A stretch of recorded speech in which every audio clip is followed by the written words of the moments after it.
I think the best platform for brands, for content is Instagram these days.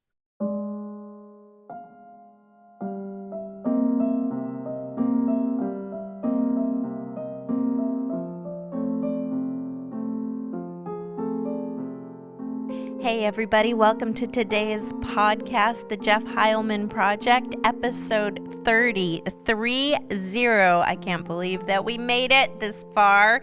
Actually, I can because it has been an ongoing vision of ours to have projects forever. So let's just keep Excited it about it rolling. for sure. 30 plus 30 more, huh? Let's try to get Today's to a 30. special Yeah. episode. We have one of your longtime friends, Matt Bell, or as you go on LinkedIn as Matthew Bell. Do you prefer Matthew or Matt? Matt. Either is fine. Matthew's my professional nomenclature, and Matt is informal, but I respond to everything. So today we're on with Matt Bell and Jeff. How long have you and Matt known each other, and where did this begin? I just did Matt's podcast on Saturday, and I was late to that. So thank you for letting me off the hook on that, Matt. I had other stuff that I was on my mind at 7 a.m. on a Saturday. Go figure. No. But Matt and I met, as I remember it, it was August of 2017. And Matt was serving as director of social media. You can go into a little bit of detail on your background with that channel down in Orlando. And I had a friend of mine who we've known for probably 15 years, Rich Marshall, who had a 20 episode commitment and needed to interview X number of guests. And he's in Colorado and needed to knock out a bunch of guests in a single day or 2-day session. And so we all scheduled 8 or 10 of us to knock out half of those 20 sessions that we were doing in Orlando. And we get on the ground, and Matt is on staff with the station, and the youngest guy there, and obviously competent and knew everything about what needed to happen, who was going where, who was up next. He was a very organized and structured young man, and we were quickly set at ease because of his structure and attention to detail, which when you're doing something like that, you'd never really been on a behind the camera in a full-blown production studio like that before. It was nice to have somebody with confidence kind of holding your hand saying, here's where we need you to be. And then when we got done with the episode that I did, Matt goes, well, hey, can we do a Facebook Live? And I'm like, I don't know what's a Facebook Live. I never knew what that was. That wasn't even a thing.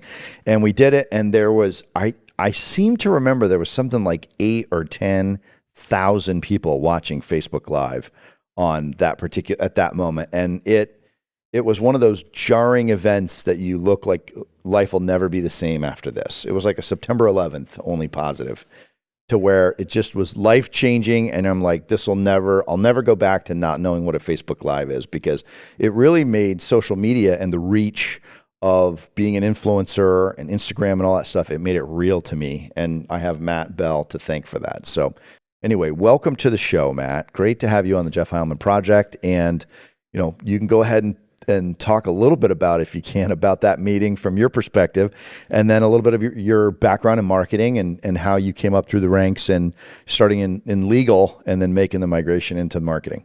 Yeah, I'd be happy to. First off, thanks for having me. It's great to be here. I love the husband and wife podcast duo. I think that's really great. I'm glad to see you guys are doing it together. So going back to that moment where we first met, I have been consulting for God TV for probably since 2016.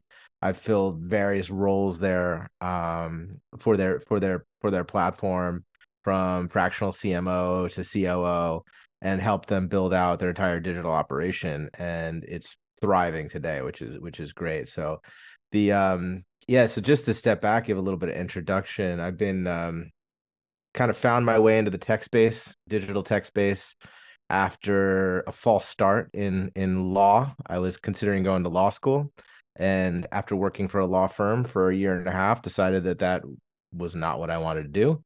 Moved over to banking, and then the credit markets crashed in 2008. We all know what happened. So I took that as an opportunity to jump ship and change industries, change everything altogether, and kind of rebooted my whole focus and where I was going, and it couldn't have turned out better. Got into a digital sales role that led to a marketing position at a ad tech company called Linkshare that led to being one of the early stage Shutterstock.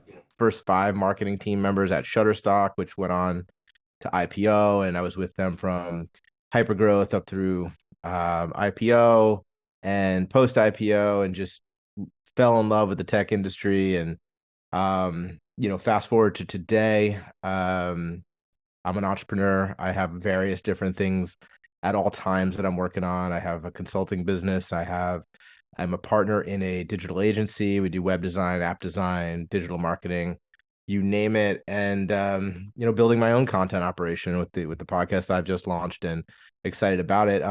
And had a startup of my own back in 2015, which was one of the first Uber for anything business models, where we launched a beer and wine delivery through a mobile app. So instant on demand, like Instacart, but for beer, wine, and liquor. And we were the first to do it in Texas, and one of the first to do it in the country, and exited that business in an acqui-hire deal. My co-founder went on to work for the company, and I moved on, started my consulting business, and kind of have just been working with cool Yep. companies, helping them grow, looking for unique opportunities, and working on all my other stuff at the same time. So that's kind of how I fill my time. So I want to make sure that we double click on one thing that you were talking about.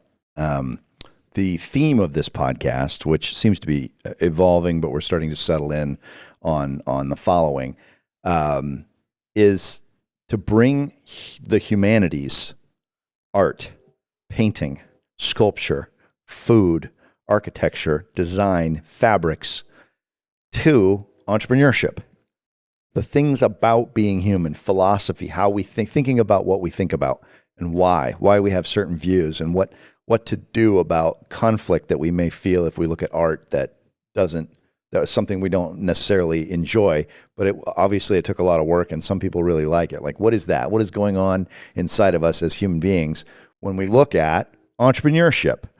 And you said something really important that I want to latch onto for our audience, which is, you said you had a false start in legal. You thought you wanted to go to law school, and then you didn't. Can you talk a little bit about, for the benefit of our audience, what that experience was like? Can you talk a little bit, Matt, about what was that like to see, hey, I might be in the wrong place, and then how to transition out of that, and then you did it again in banking. Can you talk about that from a lens of, hey, you want to be a happy human, and then you end up finding entrepreneurship later? Talk about that journey for yourself, if you could, please. Yeah, so I mean, I love that you set the stage for the theme of the podcast. I would put myself, if I were to identify, I'm an artist first and foremost. So I'm a guitar player, musician. I'm taking up actual art, acrylic, abstract, and there's something about it that the human nature longs to experience beauty, and beauty in sound, beauty in visual arts. And I've always been one to create and build things, and that's how I would categorize myself. So I'm a builder, creator first, but I didn't know that growing up. Let's set the stage for a second. I grew up in a town that was a commuter town to New York City, and every father that I knew worked on Wall Street. And if they didn't work on Wall Street, they were a lawyer supporting the banks that worked on Wall Street. Yep. And if they weren't a banker or a lawyer, they were a doctor. Those are the 3 professions that I knew about growing up. I knew almost no other fathers who, maybe 2% of the fathers I knew, were things other than that. So Wow. very homogenous kind of culture that I grew up in a very well-to-do, affluent, Yep. suburban neighborhood. And then you My dad's one of them. He just retired from Wall Street after 44 years in his career.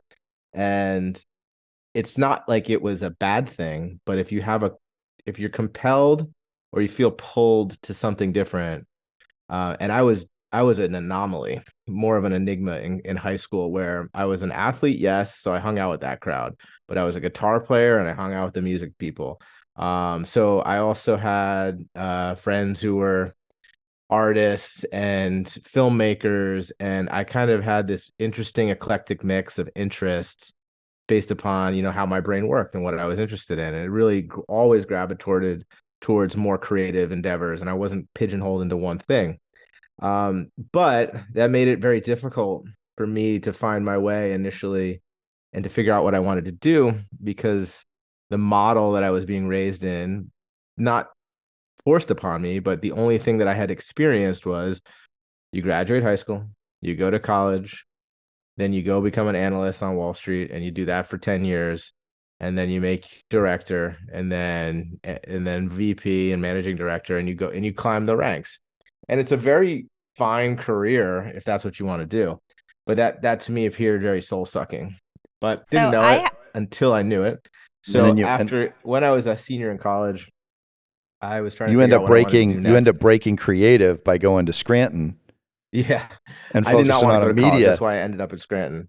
My mom applied there for me, and I wanted to pursue music. I wanted to be fully immersed in something creative, and that was college was kind of forced on me. And quite frankly, it was okay. But I think everything that I do today, I could have learned in a 6 month coding school, or Yeah. more of a technical boot camp. And I just partied too much in college, and that was that was kind of the focus for me. But in any event, I got a degree. I went considered law school. I started to mature my senior year and figure out, oh, I want to do something. What am I good at? I'm good at arguing. Well, maybe I can be a litigator. That would be interesting. And my dad's um one of the best pieces of advice to my dad ever gave me was, well, why don't you work for a law firm first and study for the LSAT, and figure out if that's something you really want to do. Okay, so I have a question. So, Do you want me to finish that thought, or Please. yeah, go ahead. I'll hear your question. Go. Okay, so it's kind of all relates, everything that we've been talking about so far. I was just going to say, so it's 2005. You've just graduated University of Scranton. You've got the red pill. You've got the blue pill. You can go to White and Case and become the legal assistant that you know that you can become, or you can take the creative pill.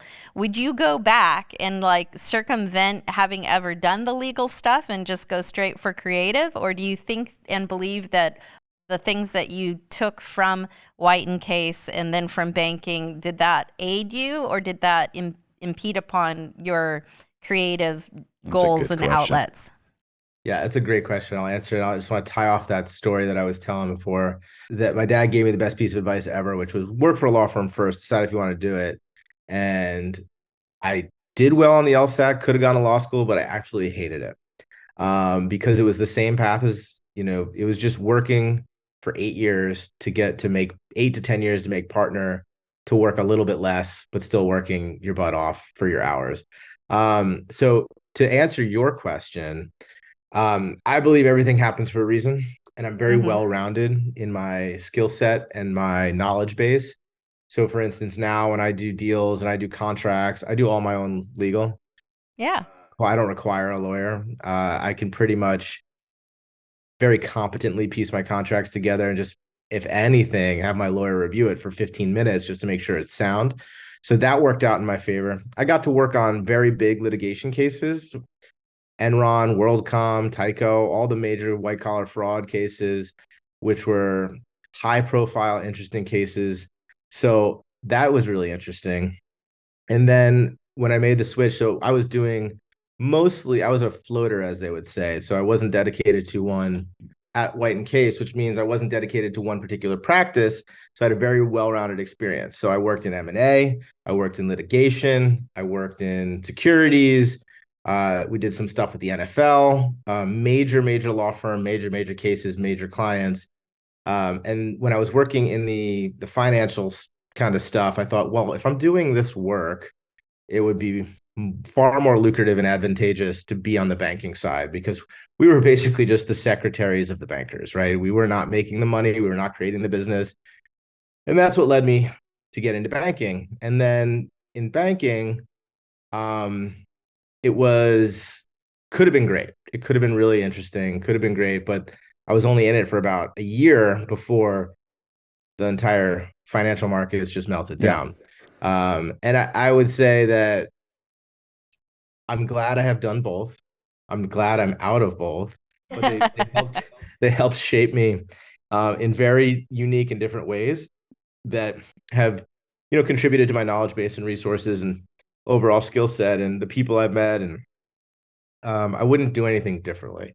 Now, maybe if I knew that the outcome would have been different, I would have been straight into being an entrepreneur, but I know that I wouldn't have been in the right mindset and at age 22 to be able to It even definitely execute. helps you double down. I had to learn, I had to mature, I had to fail, I had to meander around and get to where I am. And that seems to be one of the key attributes to entrepreneurship is the discovery, the time that we put into discovery of what are we good at, what are we interested in, asking those questions, finding those. I have another question from your time that you spent at. Now I have it written down. What it was, brew. What Brew was drop, yeah. Okay. And I have written down here as an early adopter of in-home mobile delivery, alongside companies such as DoorDash, which also came out of the West Coast in 2013. Did you find it difficult or easy specializing in a niche market like beer? So you, in other words, you're a creative person. Was it to your advantage that you had one product line, or do you think that that was a hindrance It was if you're talking to fellow the entrepreneurs? opportunity to be in the right place at the right time. So what happened was around 2011, whenever Uber launched, that's Right. when the on-demand marketplace was kind of created. Yeah. A lot of entrepreneurs saw the opportunity to create the Uber of anything business models, to apply that technology, connecting two sides of a marketplace together to deliver value to a user, whatever that may be.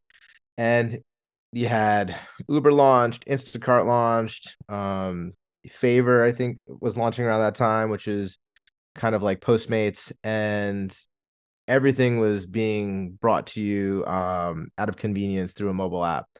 But what was missing, we noticed that hadn't been done yet, was alcohol.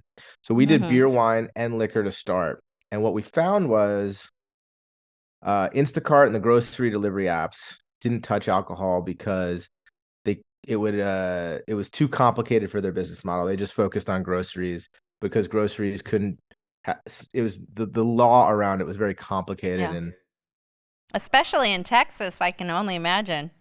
yeah, it was quite complex, but what we found was it was perfectly legal. So really what we saw was there was this almost this barrier to entry that didn't exist.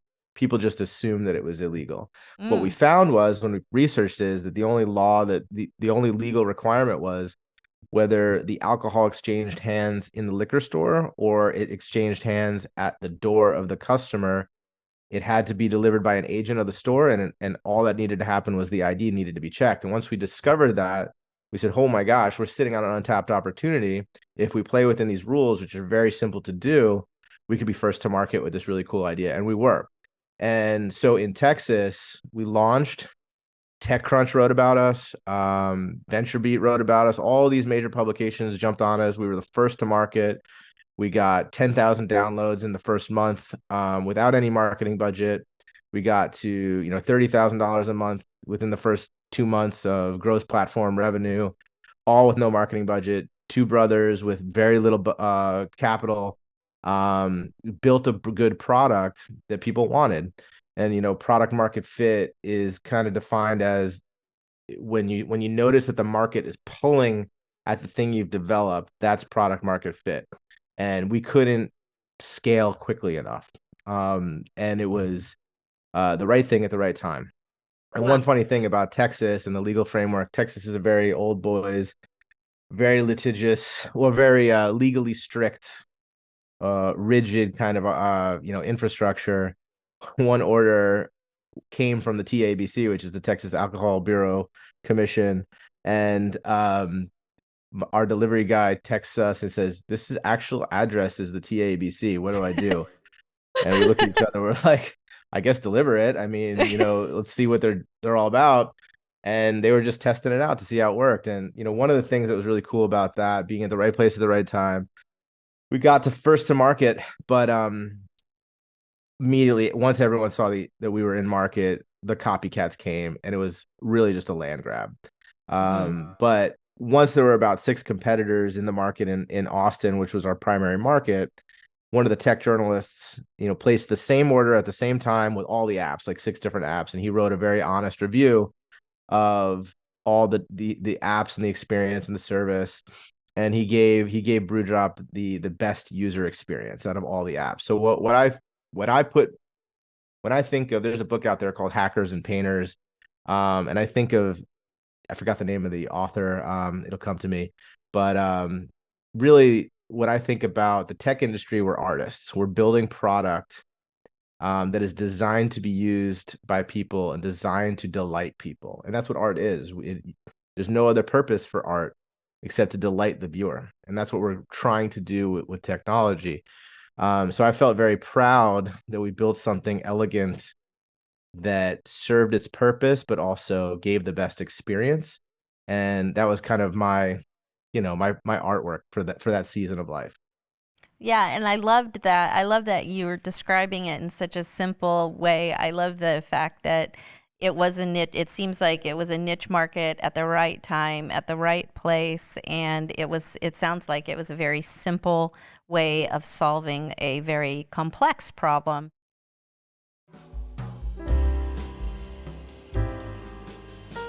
Hey everybody, this is Jessica. I'm so excited to offer to you this new service and this ability that you have to text in your questions, comments. Maybe you have some situations that you'd love for Jeff and Jessica to try to tackle along with you.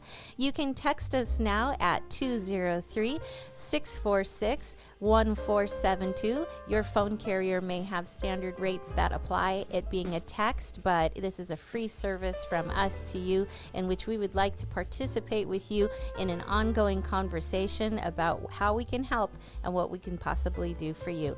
Looking forward to hearing from you soon.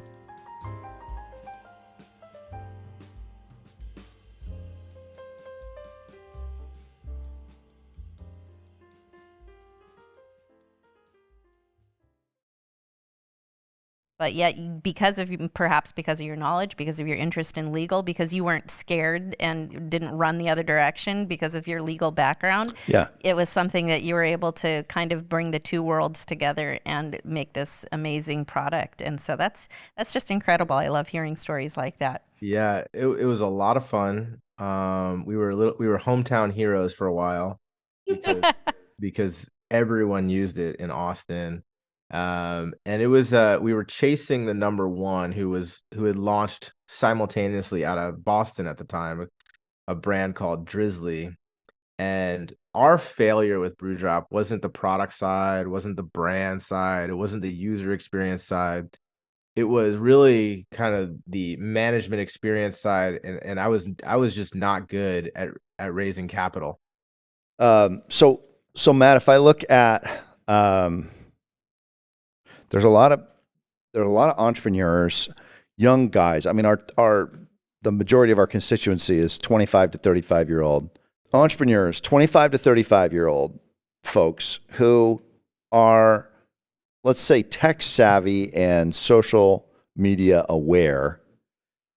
Either to those folks or to the people in their 40s and 50s, what is the biggest miss that you see in simple things that people could be doing, but they're not doing it with regard to digital and social media marketing? Oh, it's a great question. So I would say the way that social has evolved is there's so much more noise than 10 years ago. There's so many people, so many channels, so many profiles. The key, and this is not even something that I do well for myself, but the key to really being successful is consistency. And there's 2 reasons to that. One is you want to continuously give something to your audience. They're looking for you. If they follow you, they want to come back. If they don't see something, they lose interest, etc. But the other component is the platforms favor consistency because they want people on their platform. So the algorithm will favor you, the algorithms will favor you if you're creating consistent content. If you go off for a week and you haven't posted anything, you will notice that your engagement is lower when you come back. So I would say consistency is key. Producing content daily is key. And then consistency of format. So sticking with something that your audience grabs hold of and they come back for. So Gary Vaynerchuk, literally, if you look at Gary Vaynerchuk's content, he tells the same story in every single video. It's just reworded. It's just different. It's the same message. Just get out there and do it. And people get it, it's inspiring, but that's what they come to know. It's like you want to get pumped up, you go to Gary V and you're gonna get the same message. It'll be something new. He might be telling it to a different audience, he might be telling it to a different person, but that's his message. So that the other point there is find your niche and stick to it. And so you can develop and hone in on your audience and be very good at serving that small group of people that you set out to serve with the content that you create. Then once you grow, you can always expand from there. But I know someone who's a TikTok rising influencer. She's got about 2 million views on TikTok. And she has a very specific format. And she does it from her car, and she tells funny like dating stories and dating tips and mom stories. But if she changes her background, she gets almost no engagement. Wow. People want to see her sitting in her car. In her car. She's on the go, telling a little bit of story from her day. And the ones that stray from that don't even get any engagement. And if she does the same type of format and the same type of style, but her content subject matter strays a little, then she gets less engagement. So it's really got to be on point, consistent, find your niche, stick to it, serve that audience well, be consistent, produce daily content, and that's the key to success. Sounds easy, but it's hard. Producing good daily, you have to find your thing that you can produce a lot of, and you have to stick to it, and you have to be good at it, and that's what grows. So it's a lot of work to do that. That's why not everyone is doing it. Engagement doesn't always translate into dollars. How do you encourage those who are seeing engagement? It's growing. It might be slowly growing. Like, how do you give them the confidence to like encourage them that, hey, if you're still getting growth, like even if it's +1, +2 week after week, that this is doing something, even though you're not seeing anything financial in return, you're not getting ads, you're not getting anybody seeking like to invest into your growing business or your growing viewership, but it is growing. Is there a point when you say, oh, just one or onesie twosies, that's nothing, so just quit giving the towel, or is onesie twosies enough to keep feeding the potential growth of the unit? Yeah, I would say if you're growing and you have a decent following, and following is less important than engagement. So really the number is going to be engagement. Who watches your story, how many people watch your reels, etc. So if you have 10,000 followers or 100,000 followers, but only 1,000 of those 100,000 are engaging, well, that's the real audience that they're looking to reach and monetize. Right. And let's talk a little. A lot of people buy followers, and a lot of people hack their way to beef up their following, but the engagement isn't there. So brands, it's very straightforward and much less difficult than you might think to get brands to start paying you. We do it a lot through our agency, and we work with influencers who have 5 to 10,000 followers, and if they have the engagement that's there, they could make 500 to 1,000 per dedicated post or Instagram story or reel. So it really comes down to putting yourself out there. And some just as a practical tip, one of the best ways to do it is just to join an affiliate network. Find brands who are looking to reach influencers, join their program in the affiliate network, become a partner. And affiliate marketing typically works by commission-based payment structure. So if you promote them and then they click through and buy, they will pay you a commission based upon whatever conversion you referred to them.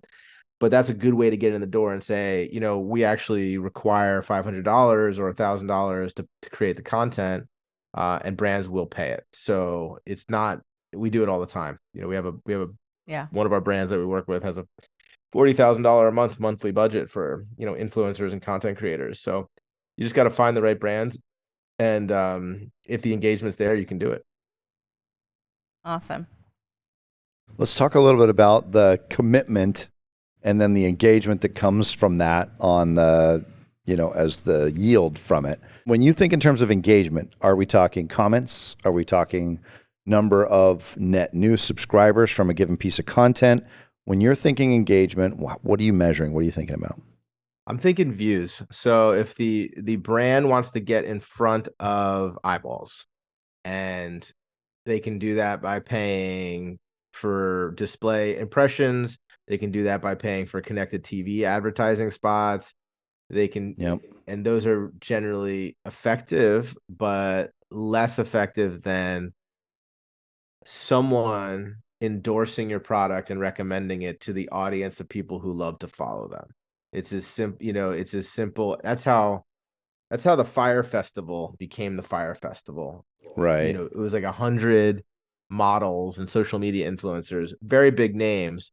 They all came out and posted about it on the same day in a very concerted effort, and the thing just blew up because every major influencer was talking about it.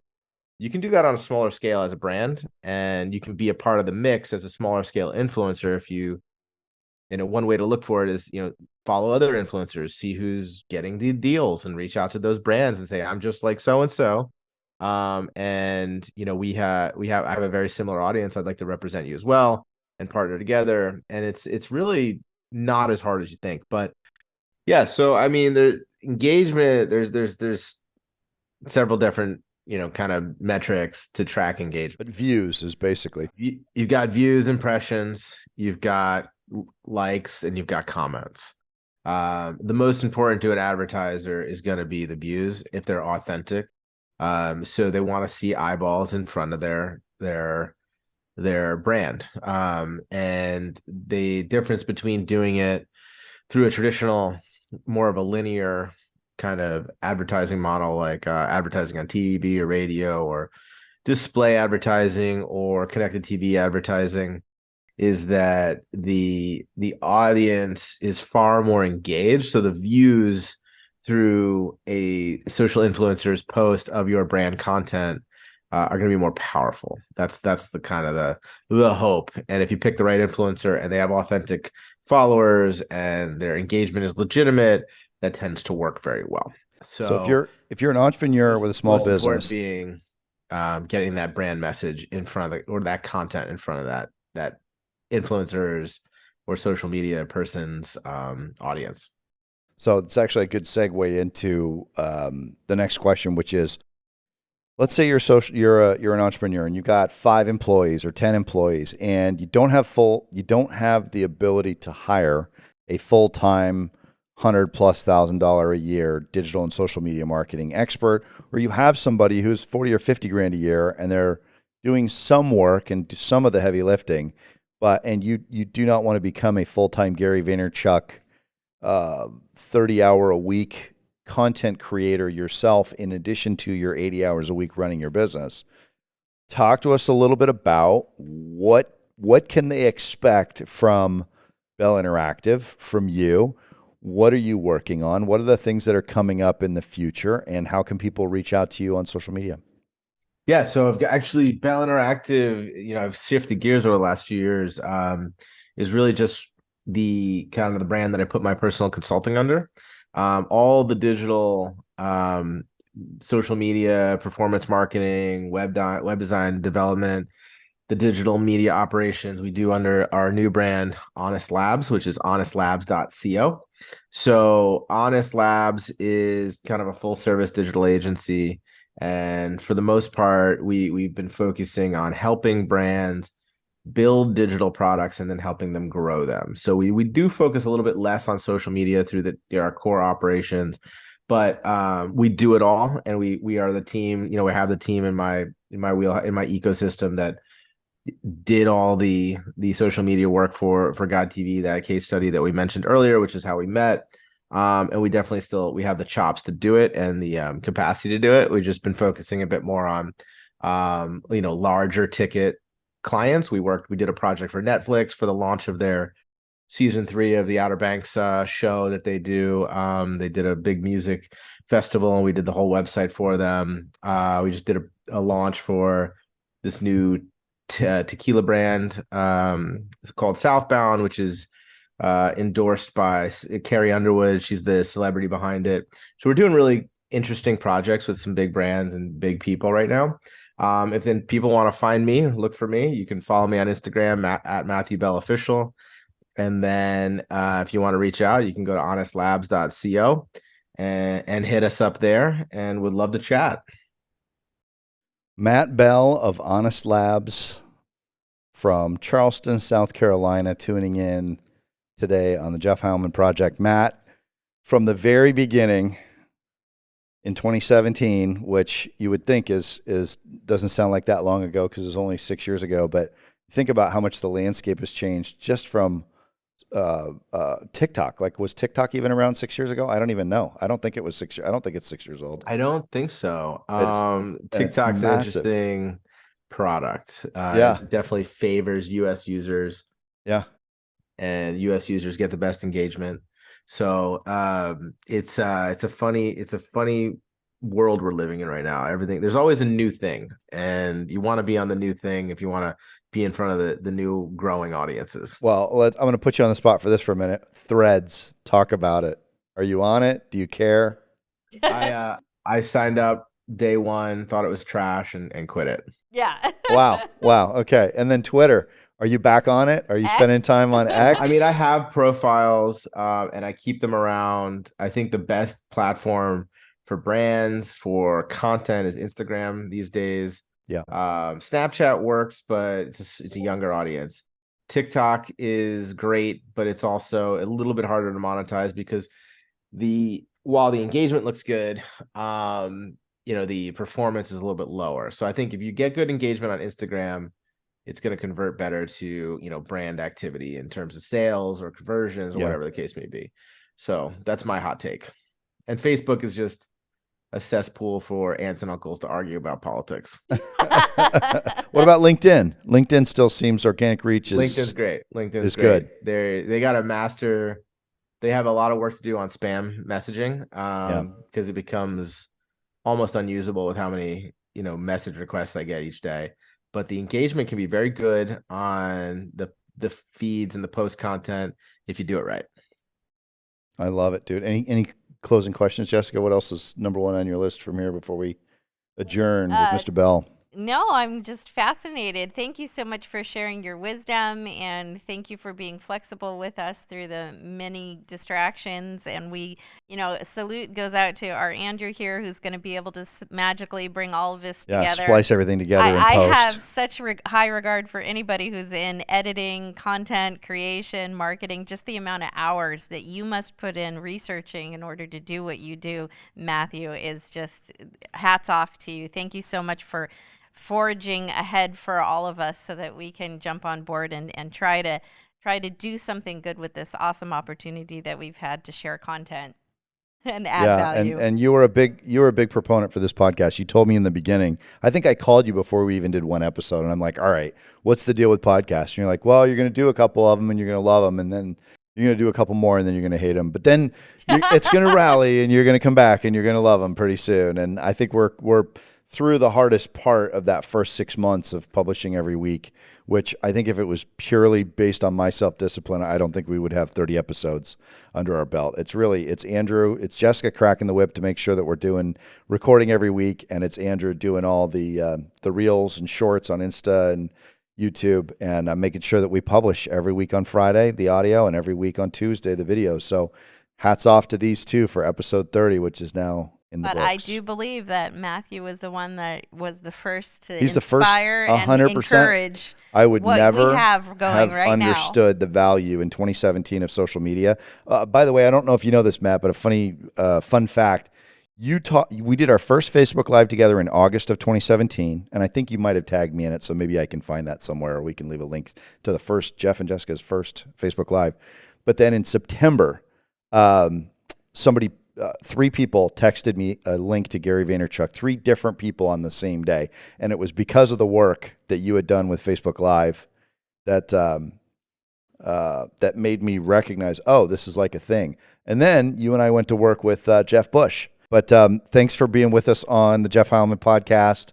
Thanks for having me on your show on Saturday. I love talking to you. We do a podcast almost once a week, but we just don't record them. Yeah, that's exactly right. Yeah.